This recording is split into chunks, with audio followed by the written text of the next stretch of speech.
Hello dear students, निहार शांति पाठशाला फनवाला English literacy programme के session number 41 में आप सभी का बहुत बहुत स्वागत। पिछले कुछ सेशन में हमने पावर वर्ड 1 और पावर वर्ड 2 ये नए कॉन्सेप्ट्स पढ़े। हमने ये देखा कि पावर वर्ड 1, पावर वर्ड 2 और एक्शन वर्ड, इन तीनों को मिलाकर हम उन्हें एंकर वर्ड कहते हैं।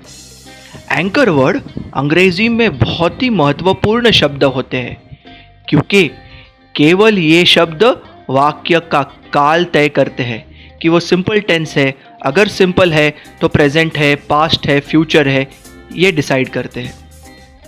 हमने ये देखा कि हमारे अंग्रेजी वाक्य में अगर एक समय केवल पावर वर्ड 1 या केवल पावर वर्ड 2 या केवल एक्शन वर्ड रहे तो वो वाक्य सिंपल टेंस होता है। प्रेजेंट, पास्ट और फ्यूचर ये कौन तय करता है? एंकर वर्ड का काल। अगर एंकर वर्ड यानी कि PW1, PW2 और एक्शन वर्ड प्रेजेंट है तो वाक्य प्रेजेंट टेंस, अगर वो पास्ट है तो वाक्य पास्ट टेंस, और वो फ्यूचर है तो वाक्य फ्यूचर टेंस। आज के सेशन में सिंपल टेंस वाक्यों की थोड़ी रिवीजन करेंगे। अंग्रेजी वाक्य देखते से ही उसका काल क्या होता है ये पहचानने की कोशिश करेंगे, तथा एक बार काल पहचानने के बाद अगर उस वाक्य का काल चेंज करना हो तो क्या टेक्निक है जिससे हम इजीली वाक्य का काल बदल सकते हैं ये भी देखेंगे। और सेशन के आखिर में हम कुछ हिंदी वाक्य देखेंगे और हिंदी वाक्य देखते से ही उसका काल क्या है ये भी हम पहचानने की कोशिश करेंगे। ये तो है आज के सेशन के मेन टॉपिक्स, लेकिन हमेशा की तरह इस सेशन की शुरुआत भी हम आपकी वोकैबुलरी यानी शब्द संपत्ति बढ़ाने के एक्टिविटीज से करेंगे। तो शुरुआत करते हैं सबसे पहले वोकैबुलरी एक्टिविटीज से। अब हम आपकी शब्द संपत्ति बढ़ाने हेतु आपके साथ शब्दों के अर्थ यानी कि वर्ड मीनिंग की एक्सरसाइज करेंगे। स्क्रीन पर आपको कुछ अंग्रेजी के शब्द दिखेंगे और उसी स्क्रीन पर नीचे कुछ हिंदी शब्द दिखेंगे। उन इंग्लिश शब्दों के अर्थ नीचे दिए हुए हिंदी शब्दों में छुपे हुए हैं। स्क्रीन पर जो घड़ी दिख रही है उस घड़ी का समय समाप्त होने के पहले आपको हर एक अंग्रेजी शब्द का करेक्ट हिंदी अर्थ नीचे ढूंढना है। तो शुरुआत करते हैं। आपका पहला सेट है, सही जवाब है कंट्री देश, स्टेट राज्य, डिस्ट्रिक्ट जिला, विलेज गांव। सेट नंबर 2, सही जवाब है रोड रास्ता, टार डामर। सेट नंबर 3, सही जवाब है हाउस घर, मदर माँ, फादर पिताजी, चिल्ड्रन बच्चे, सन बेटा, डॉटर बेटी। पिछली एक्सरसाइज की तरह अभी भी हम शब्द और शब्दों के अर्थ यानी वर्ड और वर्ड मीनिंग की मैच द कॉलम करने वाले हैं। अंतर सिर्फ इतना है कि जो हमने कुछ समय पहले वर्ड और वर्ड मीनिंग्स देखे वो थे नॉन एक्शन वर्ड्स, और अब हम जो देखने वाले हैं वो है एक्शन वर्ड यानी कि क्रिया दर्शाने वाले शब्द। तो शुरुआत करते हैं। आपका पहला सेट है,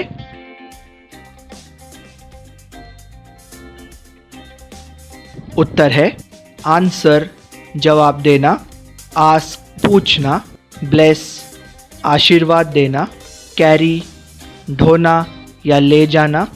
सेट नंबर 2,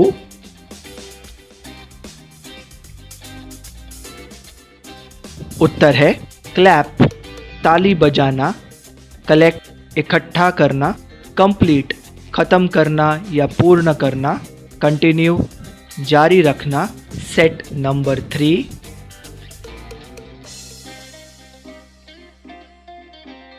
उत्तर है कॉपी नकल करना या नकल उतारना, बिगिन शुरुआत करना, बेंड मोड़ना, ब्रेक तोड़ना।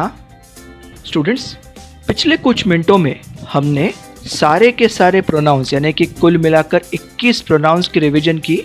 उसके अलावा आपने मुझे लगभग 52 इंग्लिश वर्ड्स के हिंदी अर्थ बताए।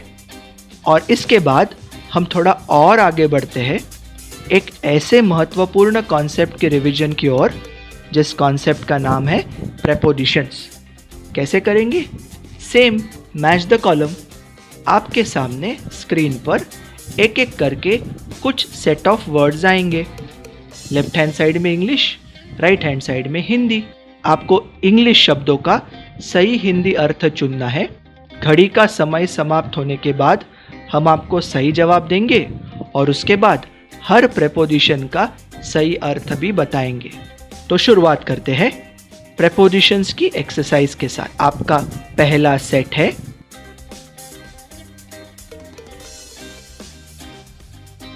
उत्तर है बिहाइंड द ट्री, पेड़ के पीछे, in front of the tree, पेड़ के आगे, टुवर्ड्स द ट्री, पेड़ की ओर। प्रेपोजिशंस के अर्थ बने बिहाइंड के पीछे, इन फ्रंट ऑफ के आगे, टुवर्ड्स की ओर। सेट नंबर 2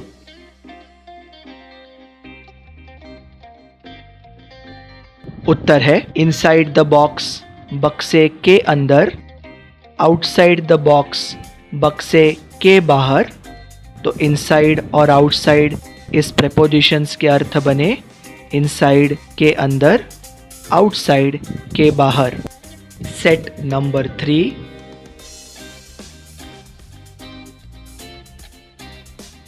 उत्तर है अबाउट द कबर्ड, अलमारी के ऊपर, अंडर द कबर्ड, अलमारी के नीचे, ओवर द कबर्ड, अलमारी के ऊपर से।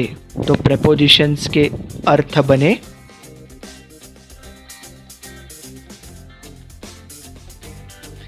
New exercise, identify the tense of the English sentence, यानी अंग्रेजी वाक्य का काल पहचानो। बच्चों, अभी आपकी स्क्रीन पर आपको अंग्रेजी वाक्य दिखेगा। आपको वो वाक्य देखना है और फट से पहचानना है कि इस वाक्य का टेंस यानी कि काल क्या है। वाक्य कितना भी बड़ा हो, हमें डरना नहीं है, क्योंकि हम ये जानते हैं कि वाक्य का काल तय करने की ताकत केवल और केवल एंकर वर्ड में होती है। और एंकर वर्ड PW1 या PW2 या फिर एक्शन वर्ड होता है। तो फिर हमें क्या करना है? वाक्य को ध्यान से पढ़ना है और सिर्फ ये देखना है कि अगर उसमें एंकर वर्ड है तो वो कौन सा एंकर वर्ड है। तो शुरुआत करते हैं इस एक्सरसाइज से जिसका नाम है identify the tense. First sentence, we will not have any classes for the next 7 days। इस एक्टिविटी के लिए हमें वाक्य का अर्थ पहचानने की कोशिश भी नहीं करनी है। वाक्य को ध्यान से देखना है और इस वाक्य में एंकर वर्ड है या नहीं ये ढूंढना है। अगर ध्यान से देखो तो इसमें मुझे विल ये शब्द दिख रहा है। विल हमारा काम एकदम आसान कर देता है। विल ये बताता है कि ये वाक्य फ्यूचर टेंस में है। लेकिन अभी हमको ये देखना है कि इसमें पावर वर्ड 1 है या पावर वर्ड 2। नॉट कोई तकलीफ नहीं करता। नॉट सिर्फ वाक्य को नकारात्मक यानी नेगेटिव करता है। तो नॉट के आगे का वर्ड है हैव। हैव है पावर वर्ड 2। तो ये वाक्य पूरा है सिंपल फ्यूचर टेंस और इस वाक्य में है पावर वर्ड 2 विल हैव और नॉट होने के चलते ये वाक्य है negative. Next sentence, both my sons counted all these coins. वाक्य को ध्यान से देखना है और ये देखना है कि क्या इस वाक्य में विल है। विल नहीं है यानी ये फ्यूचर टेंस नहीं। फिर देखना है कि क्या इस वाक्य में पावर वर्ड 1 है। पावर वर्ड 1 कौन से होते हैं? इज, एम, आर, वॉज, वर और विल बी। पावर वर्ड 1 भी नहीं है तो क्या पावर वर्ड 2 है? हैज़, हैव, हैड और विल हैव, वो भी नहीं है। इसका मतलब इस वाक्य में केवल एक्शन वर्ड ही होना चाहिए। अगर मैं ध्यान से देखूं तो मुझे काउंटेड ये एक्शन वर्ड दिख रहा है।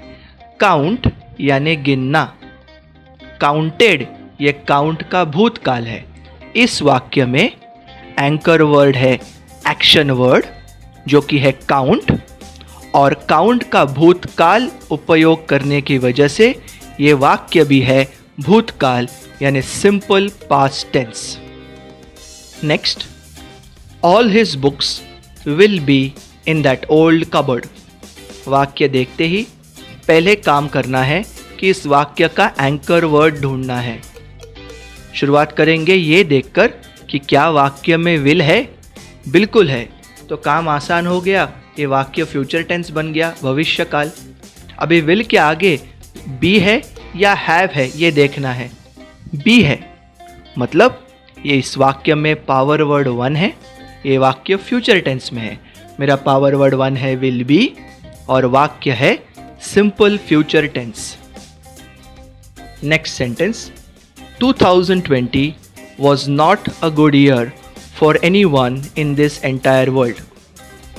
नॉट की उपस्थिति के कारण वाक्य नेगेटिव बन गया, लेकिन नॉट वाक्य का काल तय नहीं कर सकता। अगर हम ध्यान से देखें तो इसमें पावर वर्ड वन है। कौन सा पावर वर्ड वन है? वॉज। वॉज पास्ट टेंस होने के चलते इस वाक्य का काल भी सिंपल पास्ट टेंस है। तो इस वाक्य में पावर वर्ड वन है वॉज और इस वाक्य का काल है simple past tense. Next, every student from my class was younger than me. ध्यान से देखना है, क्या इस वाक्य में विल है? नहीं, तो ये वाक्य फ्यूचर टेंस नहीं, तो ये प्रेजेंट होगा या पास्ट। तो देखिए कि इसमें पावर वर्ड वन है क्या? हाँ, मुझे वॉज दिख रहा है। वॉज तो एक पावर वर्ड वन है ना, और वॉज पास्ट टेंस में होने के चलते इस पूर्ण वाक्य का काल है सिंपल पास्ट टेंस। तो इस वाक्य में हमारा एंकर वर्ड है वॉज जो कि है पावर वर्ड वन, और क्योंकि वॉज पास्ट टेंस में है इसीलिए ये पूर्ण वाक्य बन गया सिंपल पास्ट टेंस। एक आखिरी वाक्य लेते हैं, crocodile Yeats other small animals. ध्यान से देखिए, इसमें विल तो नहीं है, मतलब ये वाक्य फ्यूचर टेंस नहीं है। प्रेजेंट है या पास्ट, ये हम कैसे तय करेंगे? पावर वर्ड वन या पावर वर्ड टू या एक्शन वर्ड ढूंढ के। पावर वर्ड वन है इज, एम, आर, वॉज, वर और विल बी। क्या इस वाक्य में वो है? नहीं है। पावर वर्ड टू है हैज, हैव, हैड और विल हैव। क्या इस वाक्य में पावर वर्ड टू है? वो भी नहीं है। मतलब इस वाक्य में एक्शन वर्ड का होना अनिवार्य है। ध्यान से देखने पर आपको एक एक्शन वर्ड दिख रहा है, ईट्स। ईट यानी खाना। ईट्स क्यों रखा है? क्योंकि क्रोकोडाइल, क्रोकोडाइल यानी प्राणी, यानी इट, और इट के साथ जाने वाला शब्द हमेशा एस से समाप्त होता है। ईट्स ये प्रेजेंट टेंस का शब्द होने के चलते ये संपूर्ण वाक्य का काल है सिंपल प्रेजेंट टेंस। तो स्टूडेंट्स, आपने देखा कि वाक्य का काल तय करने की ताकत केवल और केवल एंकर वर्ड में है। एंकर वर्ड तीन प्रकार के हैं, पावर वर्ड वन या पावर वर्ड टू या action word. Power word one है is, am, are, was, were, will be. Power word two है has, have, had, will have. और एक्शन वर्ड तो हजारों की तादाद में है, बहुत बड़ी संख्या में है। ईट, स्लीप, ड्रिंक, डांस, सिंग, स्टडी, लर्न, टीच, इतने सारे शब्द हैं। तो बच्चों, अगर आपकी शब्द संपत्ति पर्याप्त नहीं है तो क्या आप वाक्य देख के उस वाक्य का एक्शन वर्ड पहचान पाएंगे? और अगर आप एक्शन वर्ड पहचान ही नहीं पाए तो क्या आप उस वाक्य का काल पहचान पाएंगे? नहीं ना। तो वाक्य का काल पहचानने के लिए हमें हमारी एक्शन वर्ड की शब्द संपत्ति बहुत ज़्यादा बढ़ानी होगी। चलिए इसी के साथ ये आइडेंटिफाइंग द टेंस यानी टेंस पहचानने की एक्सरसाइज समाप्त करते हैं और हम हमारी अगली एक्सरसाइज की ओर बढ़ते हैं। हमारी अगली एक्सरसाइज का नाम है change the tense of the sentence to. मतलब थोड़े समय पहले हमने क्या किया, अंग्रेजी वाक्य का काल पहचाना। अब मैं आपको वही अंग्रेजी वाक्य स्क्रीन पे दिखाने वाला हूं और उस वाक्य का आपको टेंस भी बताने वाला हूं। वो तो हमने अभी किया ना। और इस वाक्य को आपको कौन से टेंस में बदलना है ये भी बताऊंगा। और आपको क्या करना है, उस पूर्ण वाक्य को नए टेंस में बदलना है। तो शुरुआत करते हैं। मेरा पहला वाक्य है, we will not have any classes for the next 7 days। इस वाक्य का काल फ्यूचर टेंस है। आपको इस वाक्य को बदलना है प्रेजेंट टेंस में। ध्यान रखिए, वाक्य नेगेटिव है, उसको नेगेटिव बनाए रखना है। सबसे पहले मैं जानता हूं कि वाक्य का काल तय करने की ताकत केवल एंकर वर्ड में होती है, तो काल बदलने की ताकत भी एंकर वर्ड में ही होगी। मुझे बाकी किसी शब्दों पर ध्यान नहीं देना है, सिर्फ एंकर वर्ड पर ध्यान देना है। फ्यूचर निकालने के लिए सबसे पहले मैं विल को निकाल दूंगा। अभी ये पावर वर्ड टू वाला नेगेटिव सेंटेंस है। Power word two negative sentence present tense में हम जानते हैं कि नॉट के पहले डू आता है या फिर डज। यहाँ पे वाक्य की शुरुआत वी से हो रही है। प्रोनाउंस टेबल में हम वी के आगे जब देखते हैं तब हमें पता होता है कि वी के बाद कभी भी एस से समाप्त होने वाला शब्द नहीं आएगा।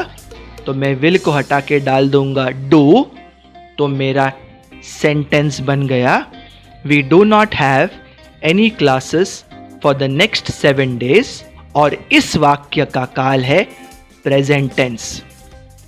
Next sentence, both my sons counted all these coins. इस वाक्य का काल पास्ट टेंस है, वो हमने देखा है। अब आपको इस वाक्य को फ्यूचर टेंस में बदलना है।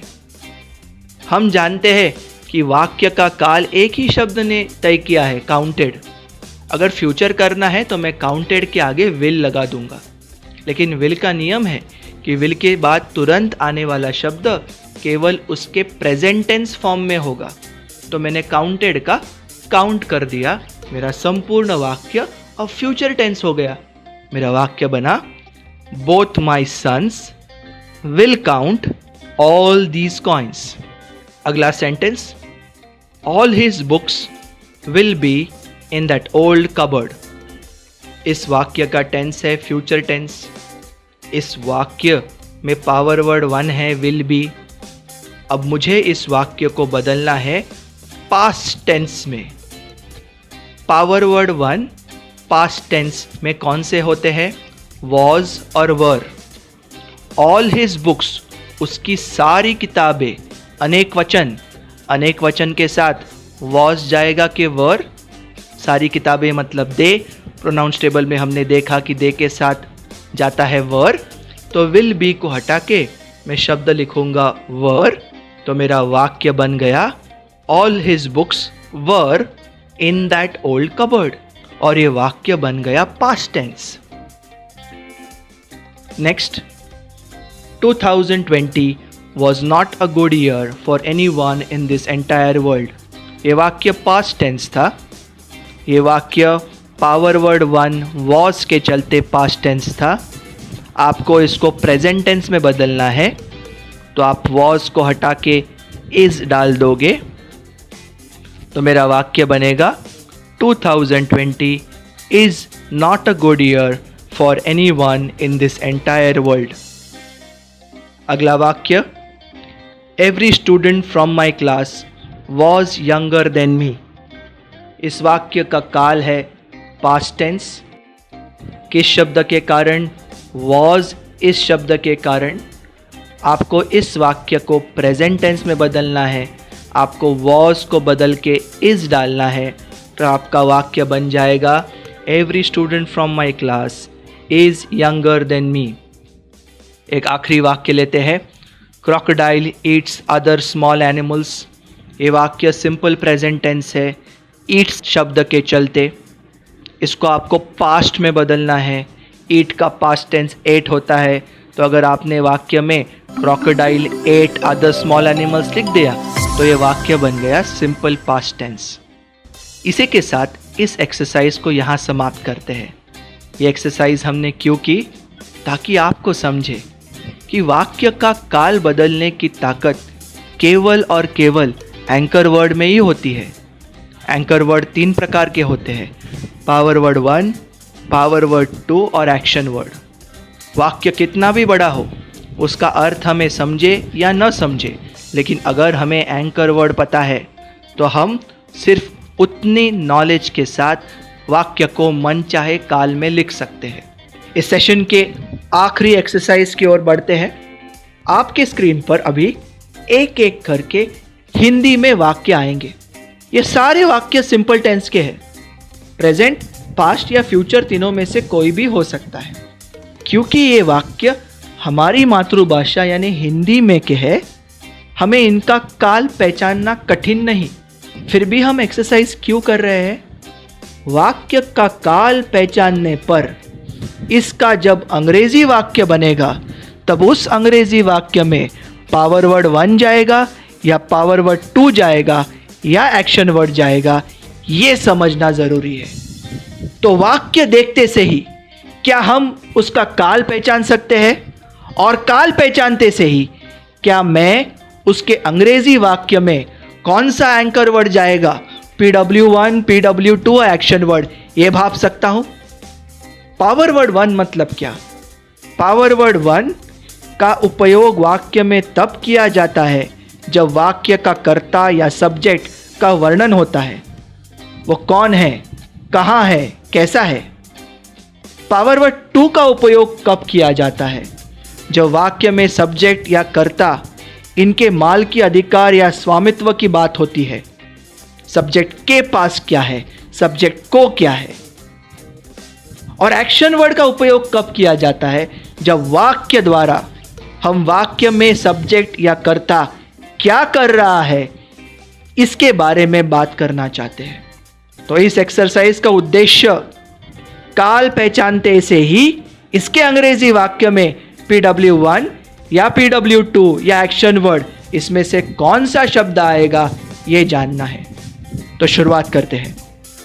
पहला वाक्य, मेरे भाई का मुंबई और आगरा को जोड़ने वाले राष्ट्रीय महामार्ग पर एक गैराज है। ये सिंपल टेंस है। वाक्य का अंत है इस शब्द से हो रहा है, इसलिए मैं जानता हूं ये सिंपल प्रेजेंट टेंस है। अब ध्यान से सुनिए मैं क्या कह रहा हूं। वाक्य का आखिरी शब्द देखना है। इस केस में वो है। इस है के पहले आया हुआ शब्द क्रिया दर्शाने वाला शब्द है क्या, ये देखना है। इस वाक्य में ऐसा नहीं है के पहले आया हुआ शब्द है गराज, जो कि क्रिया दर्शाने वाला नहीं है। इसका मतलब इस वाक्य के अंग्रेजी वाक्य में एक्शन वर्ड नहीं आएगा। या तो पावर वर्ड 1 आएगा या पावर वर्ड 2 आएगा। क्योंकि अगर एक्शन वर्ड होता तो या तो इस वाक्य का अंत एक्शन वर्ड से होता या फिर इस वाक्य के आखिरी शब्द के पहले आया हुआ शब्द एक्शन वर्ड होता। अब पावर वर्ड 1 और पावर वर्ड 2 में से कौन सा है ये हमें देखना है। इस वाक्य में मैं मेरे भाई की बात कर रहा हूं और मेरे भाई के पास क्या है, उसके पास एक गैराज है, ये बताने की कोशिश कर रहा हूं। मैं मेरे भाई के स्वामित्व या मालकी अधिकार की बात कर रहा हूं, जिसके लिए पावर वर्ड 2 का उपयोग किया जाता है। तो ये वाक्य सिंपल प्रेजेंट टेंस है और इसके अंग्रेजी वाक्य में पावर वर्ड 2 बनेगा। पावर वर्ड 2 प्रेजेंट टेंस में होता है हैज़ और हैव। मेरा भाई एक वचन ही, प्रोनाउंस टेबल में ही के साथ जाने वाला शब्द होता है हैज़। तो मेरे अंग्रेजी वाक्य में पावर वर्ड 2 होगा हैज़। अगला वाक्य, मेरा बेटा एक बहुत होशियार विद्यार्थी था। लास्ट वर्ड था। इस था के पहले जो शब्द आया है क्या वो क्रिया दर्शाने वाला है? जी नहीं। मेरा बेटा एक बहुत ही होशियार विद्यार्थी था। विद्यार्थी क्रिया दर्शाने वाला शब्द नहीं है।